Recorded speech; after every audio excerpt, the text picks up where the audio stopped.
Kochi Vallarpadam bus അപകടത്തിന്റെ ഞെട്ടിക്കുന്ന ദൃശ്യങ്ങൾ പുറത്തുവന്നു. ബ്രേക്ക് നഷ്ടമായതോടെ ട്രക്കിലിടിപ്പിച്ച് ഡ്രൈവർ ബസ് നിർത്തിയതുകൊണ്ട് വലിയ അപകടമാണ് ഒഴിവായത്. അപകടത്തിൽ 20 പേർക്ക് പരിക്കേറ്റു. എടവണ്ണ കൊയിലാണ്ടി സംസ്ഥാന പാതയിൽ ട്രക്ക് തലകീഴായി മറിയുന്ന CCTV ദൃശ്യങ്ങളും ഇന്ന് പുറത്തുവന്നു.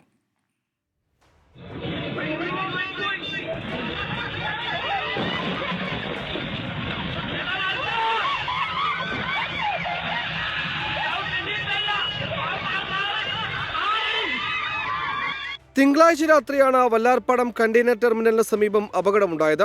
ബ്രേക്ക് നഷ്ടപ്പെട്ട സ്വകാര്യ ബസ് മറ്റ് വാഹനങ്ങളുമായി കൂട്ടിയിടിച്ചു. ആംബുലൻസിലും ബൈക്കുകളിലും ബസ് ഇടിച്ചു. ഡ്രൈവർ ട്രക്കിൽ ബസ് ഇടിച്ചു നിർത്തിയതോടെ വൻ അപകടം ഒഴിവായി. ബ്രേക്ക് നഷ്ടമായി എന്ന് ഡ്രൈവർ അലറി വിളിക്കുന്നത് ദൃശ്യങ്ങളിൽ കേൾക്കാം. ആംബുലൻസിലെ രോഗിയും ബസ്സിലെ യാത്രക്കാരുമടക്കം 20ഓളം പേർക്കാണ് അപകടത്തിൽ പരിക്കേറ്റത്.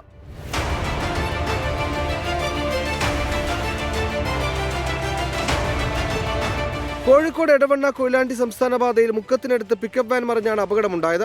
നോർത്ത് കാരശ്ശേരി മാടാമ്പുറം വളവിൽ ഇന്ന് രാവിലെ 7 മണിയോടെയായിരുന്നു അപകടം. അപകടത്തിൽ ഡ്രൈവർക്ക് നിസ്സാര പരിക്കേറ്റു. 24 കോഴിക്കോട്.